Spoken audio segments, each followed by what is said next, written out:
بسم اللہ الرحمن الرحیم۔ السلام علیکم۔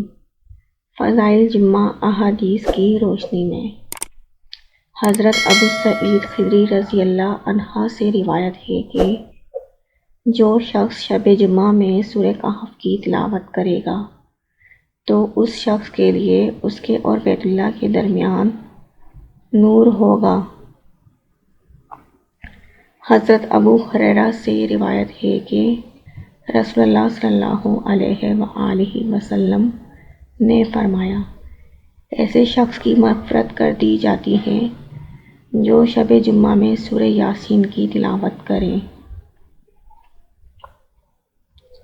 حضرت انس رضی اللہ سے روایت ہے کہ رسول اللہ صلی اللہ علیہ وآلہ وسلم نے فرمایا، مجھ پر جمعے والے دن اور شب جمعہ کثرت کے ساتھ درود بھیجا کرو۔